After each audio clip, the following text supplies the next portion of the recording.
أعوذ بالله من الشيطان الرجيم بسم الله الرحمن الرحيم إن الله لا يستحيي أن يضرب مثلا ما بعوضة فما فوقها فأما الذين آمنوا فيعلمون أنه الحق من ربهم وأما الذين كفروا فيقولون ماذا أراد الله بهذا مثلا يضل به كثيرا ويهدي به كثيرا وما يضل به إلا الفاسقين الذين ينقضون عهد الله من بعد ميثاقه ويقطعون ما أمر الله به أن يوصل ويفسدون في الأرض أولئك هم الخاسرون صدق الله العظيم. سورة البقرة رکوع نمبر 3 آیت نمبر 26 تا 29 د کافرانو د الله تعالی نه ما سیوا د بوتانو عبادت کولو او د بوتانو بندگی کوله. په دې قرآن پاک کې الله جل شانه د دې کافرانو د دغه باطل خدایانو د پاره یو څو مثالونه ذکر کړي دي او په دغه مثالونو کې یو مثال دا دی. الله جل شانه ارشاد فرمای مثل الذين اتخذوا من دون الله اولیاء كمثل العنكبوت اتخذت بيتا وان اوهن البيوت لبيت العنكبوت. چې مثال د هغه خلکو چې د الله نه ما سیوا بوتان او نور خلک ځان له خدایان او معبودان جوړ کړي دي د دوی مثال پشان د جولاګي دي. لکه جولاګي چې کور جوړ کی او په کورونو کې د ټولو نه کمزوري کور د جولاګي کور دی. دا جولا دا کور ډیر په مهنت سره جوړي او چې دا جولا په د خپل کور کې ناست یو ته ول یو پوکی ورکی نو د جولاګي د اجاله په پوکی باندې سره د جولاګي الوزي او روانيږي. نو الله جل شانه ارشاد فرمایي چې دا دوی د الله نه ما سیوا دا باطل خدایان او دا بوتان را غواړي او د دوی نه مدد غواړي او د دوی عبادت کوي. دا سیدی لکه د جولاګي کور. دا دومره کمزوري مخلوق تی چې دوی خپل ځان نشي بچ کولی نو دوی بس بچ کی. بل مثال الله جل شانه ارشاد فرمای یا ایها الناس ضرب مثل فاستمعوا له ان الذين تدعون من دون الله لن يخلقوا ذبابا ولو اجتمعوا له وان يسلبهم الذباب شيئا لا يستنقذوه. اے خلق الله یو مثال بیان کړی دی، یو مثال بیان شوی دی. تاسو دا مثال ووره. هغه خلق چې تاسو د الله نه ما سیوا را بلې او هغې ته خدایان وایي دا باطل خدایان دا بوتان دوی یو مچ قدر هم نشي پیدا کولی اگر که دا ټول راجمه ولی نشي او که یو مچ د دوی د خوانه سه یوسي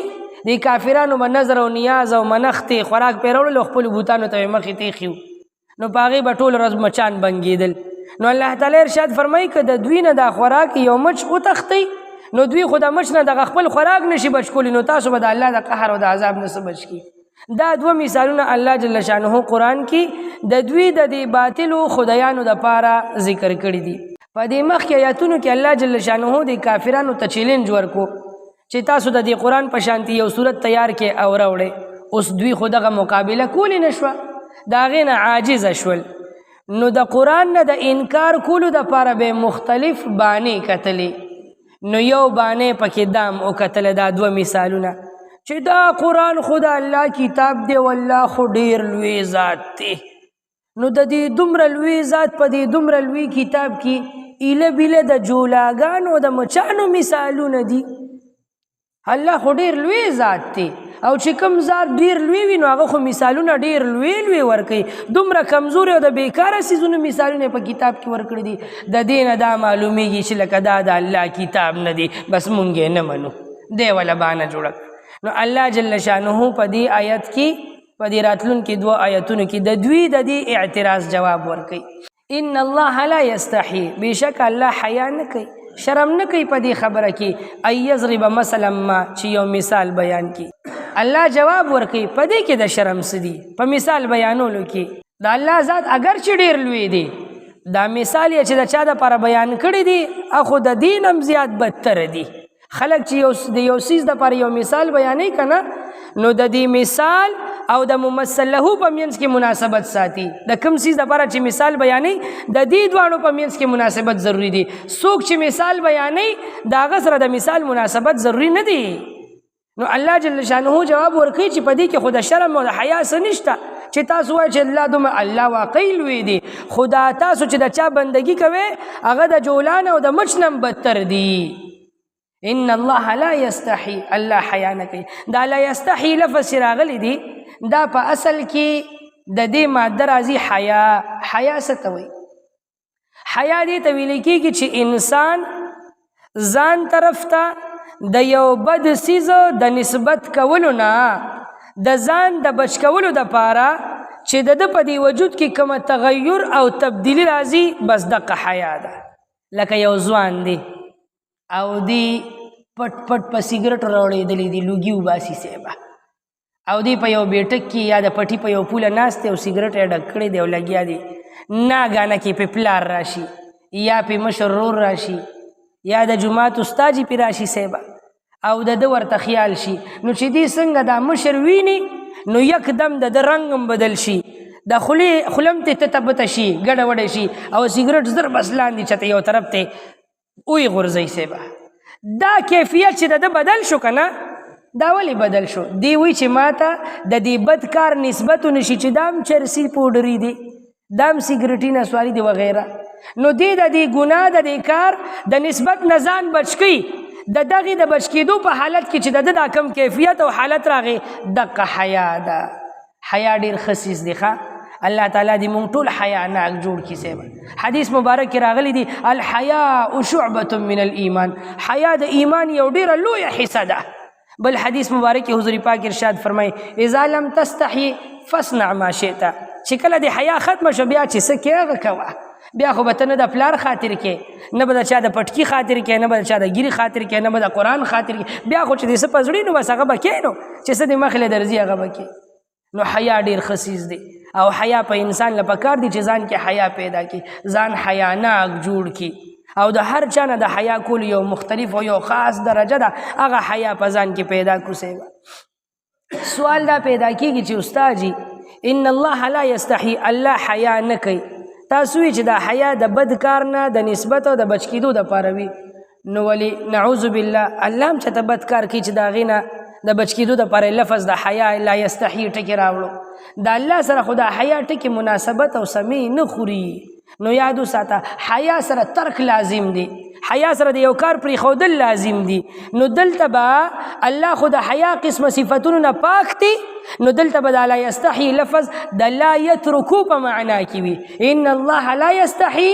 بمعنى ان الله لا يتركه بشک الله نه پرېږدي داسې قسمه حق مثالونه بیانول لکه انسان کې بچته یره راشي خوب راشي ښه خبره پرېږدي په ځان غوږونه راواچي مړه پرېږدې دوره کې که اوس که ښه خبره کوم الټه مې پکې خپله بېعزتي کېږي نو انسان کله کله به ویرېږي د حق وینا نه د حق خبرې د کولو نه د حق مثال له بیانولو نه الله خو نه یریږي الله خو خالق ذات دی زورور ذات دی نو ان الله لا یستحي به د لا یترکو په معنا کې وي چې بېشک الله تعالی د حق مثال دا بیانول نه پرېږدي ان الله بشک الله تعالی لا یستحي نه پرېږدي ان دا خبره یضربا چې بیان کی مثلا ما یو مثال له مثالونو نه تاسو خو مچ او جولاګي یادوي بعوضة الله که د ماشي مثال ضرورت را پیښ شي غم نه پرېږدي لکه حدیث مبارک راځي چې دنیا او په دې دنیا کې د هر څه چې څومره دي د دې ټولو قیمت د الله په دربار کې د ماشي د یو وزر برابر هم نه دی او که د ماشي د یو وزر برابر قیمت یې وي د الله په دربار کې د کافرانو ته به احساس کې نو ورکړي احساس کې ما بعوضة د ماشي مثال هم نه پرېږدي فما فوقها او که د ماشي نه ور پورته وي په حقارت او په سپکوالي کې فاما الذين پس هر چې هغه خلک تی امنو چې ایمان یې راوړی دي فیعلمون دوی پوهیږي په دې خبره باندې انه الحق من ربهم چې دا مثالونه حق دي د دوی د رب د طرف نه دا مثالونه چې الله راوړي نو دا مؤمنان په دې خبره پیشي د دوی ایمان او یقین نورم مضبوط شي او زیات شي دوی وی چې دا مثال حق دي او زمونږ د رب د طرف نه دي واما الذين كفروا او هر چې هغه خلک دي چې کافران دي فيقولون نو دوی پکې بیا داسې باندې لټي وای ماذا اراد الله بهذا مثلا الله د داسې مثالونو دراوړلو نه څه اراده لري دا مثالونه سره راوړي دي الله جواب ورکي دا کافرانو چې الله دا مثالونه سره راوړي الله جواب ورکي یضل به کثیرا د دې قسم مثالونو پر اورو باندې الله ډیر خلک گمراه کوي چې دوی دې انکار کوي کافران باندې کوي الله تعالی گمراه کوي د گمراهۍ په کندو کې ورغورځي ويهدي به كثيرا او د دې مثالونو په ذریعہ الله تعالی ډیر خلکو ته هدایت کوي لکه مؤمنانو ته دا غوي ایمان او یقین ور سره نورم مضبوط شي او الله په اخره کې فرمایي وما يضل به او الله نه گمراه کوي په دې مثالونو باندې الا الفاسقين فاسقان خلق په الله گمراه کوي فاسق چاته وي فاسق هغه چاته وای کنه چې دی واړه ګناهونه هر وخت کوي او غټ ګناهونه هم کله کله کوي خو شرمېږي په غټو ګناه باندې خپل ضمیر یې ملامت کوي غټه ګناه تی نه وشي خو خپل ضمیر یې ملامت کوي چې مړه دا دې څه وکړل داسې بنده ته فاسق وایي سیبه او دی فاسق سره یو ټکی بل دی فاجر چاته وي چې دی واړه ګناهونه هم کوي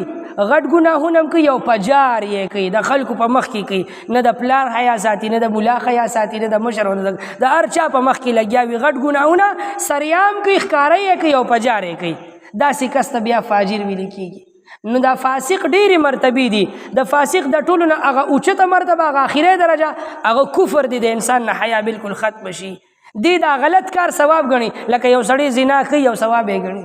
یو سړی کفر کوي یو ثواب یې ګڼي یو سړی د قرآن او د پیغمبر سپکاوي کوي د علماو سپکاوي کوي او دا حق ګڼي دا فسق دی دا د فسق هغه اخیره مرتبه ده دوی د الله په پیغمبر او د الله په کلام پورې ټوقې کولې او دا به وي دا خو مونږ صحیح کار کوو دا خو مونږ په سمه لار باندې روان یو نو الله تعالی فرمایي چې دقه فاسقان الله ګمراه کوي په دې مثالونو باندې دا خو د فسق مونږ تعریف وکړو الله د فاسقانو مثال ذکر کړ دي فاسقان کم خلق دي الذين فاسقان هغه خلق دي ينقضون عهد الله چې دوی د الله وعده ماتي من بعد ميثاقه رستو د پخولونه یو وخت داسې چې آدم علیه السلام الله پیدا کو او د آدم علیه السلام د شان تر قیامت پورې چې څونه اولاد پیدا کیدونکي دي دا ټول یې امرا پیدا کړل او په د عرفات په میدان کې ځان ته ادرول مخې ته جسم او روح یې یو ځای کو او سوال یې تی وکړو الستو بربکم آیا زه ستاسو رب نه یم دې ټولو ورته په یو اواز باندې وي قالو بلا یا الله ولنا وربنا ته زمونږ ربي زمونږ د په خپل رب قسم چې ته زمونږ ربي دې ټولو د الله سره وعده وکړه چې یا الله ته زمونږ ربي او مونږ به ستا بندګي کوو او ستا عبادت پکو دقې وعدې ته ویل کېږي وعده د الستو او عهد ازلی موتویل کېږي په ازل کې الله تعالی د دې بندګانو نه وعده اخیستې وه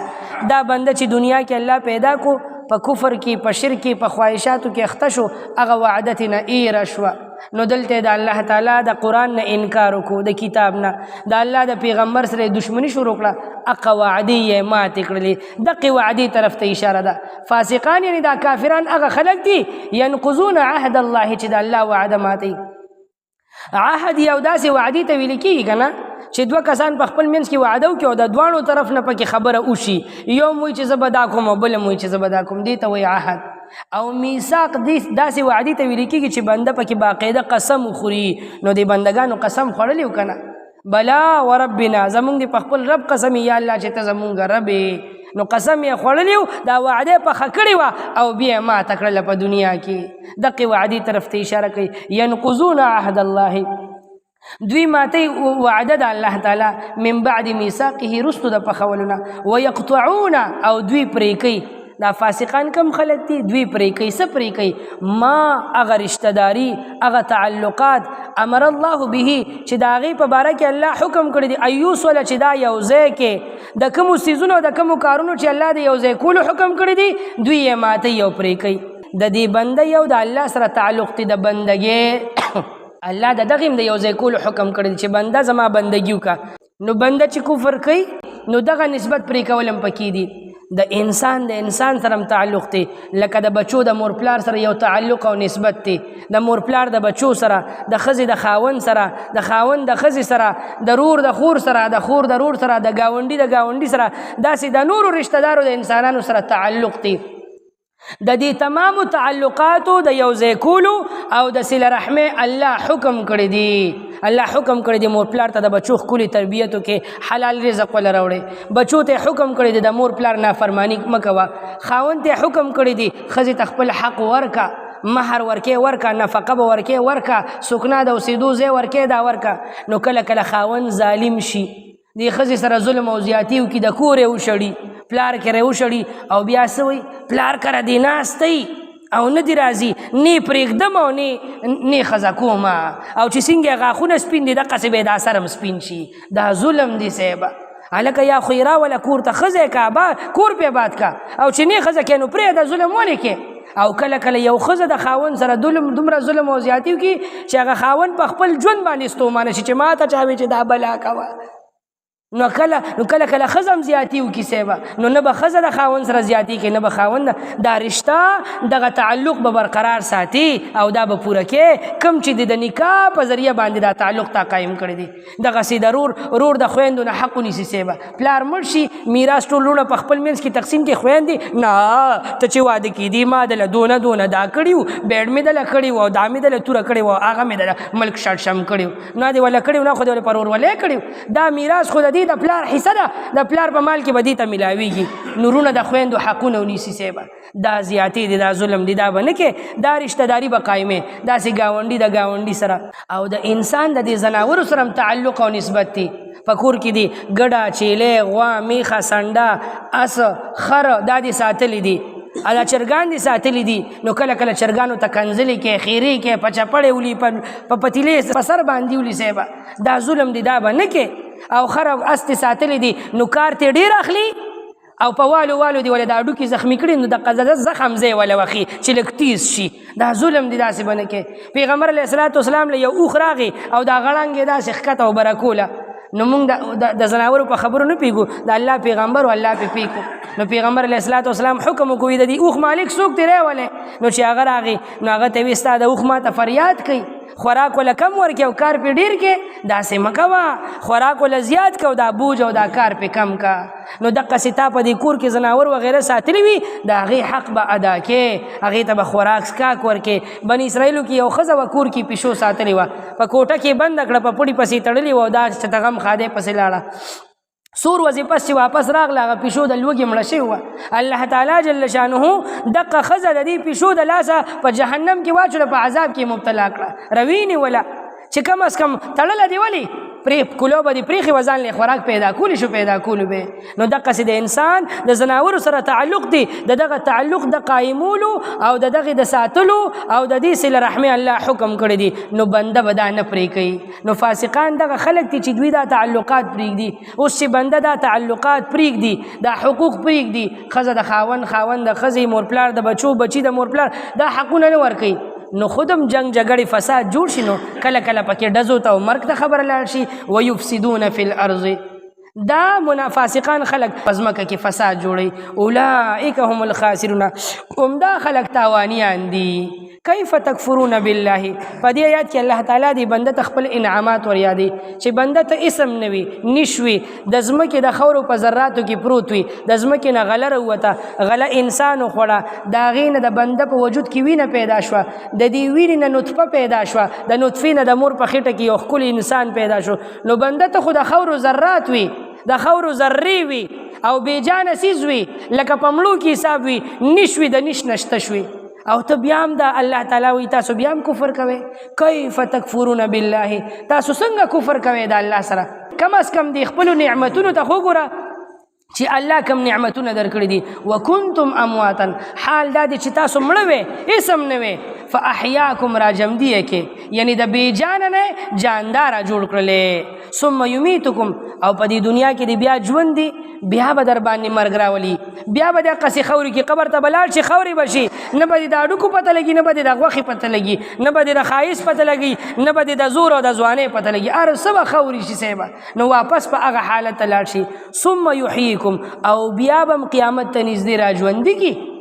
ثم الیه ترجعون بیا به الله طرف ته واپس کیږئ تاسو د الله په دربار کې به حاضری وي سوال او جواب به وي حساب او کتاب به وي نو تاسو بیا هم د الله کفر کوئ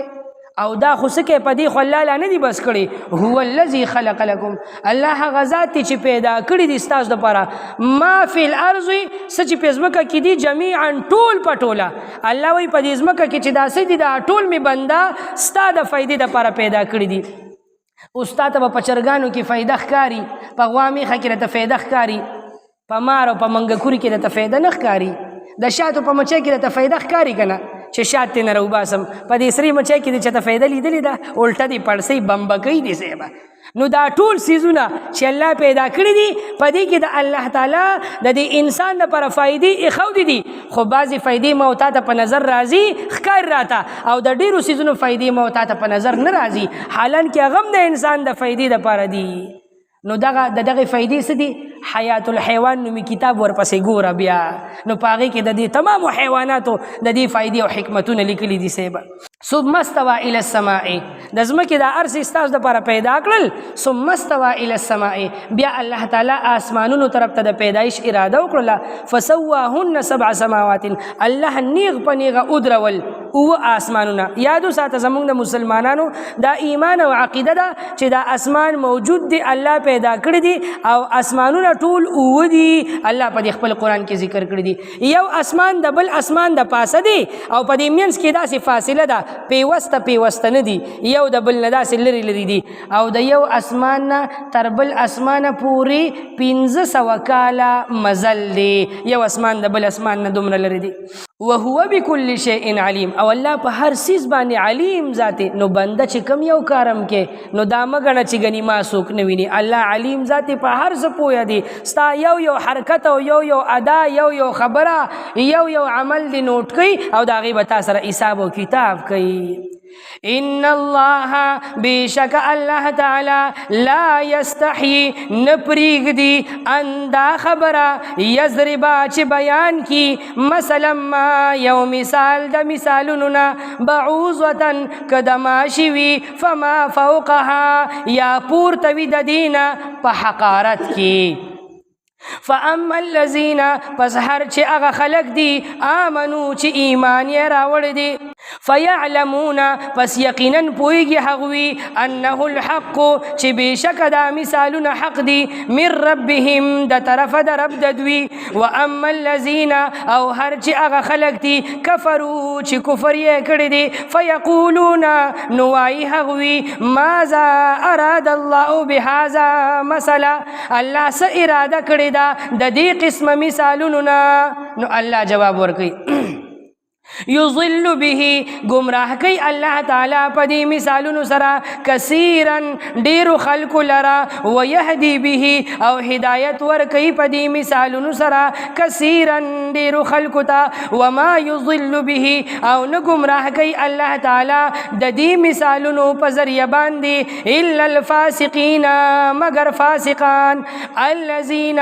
اغ فاسقان ينقضون چې ماتي هغوی عهد الله وعدد الله تعالی من بعد ميثاقه رستو د پخولو د هغینا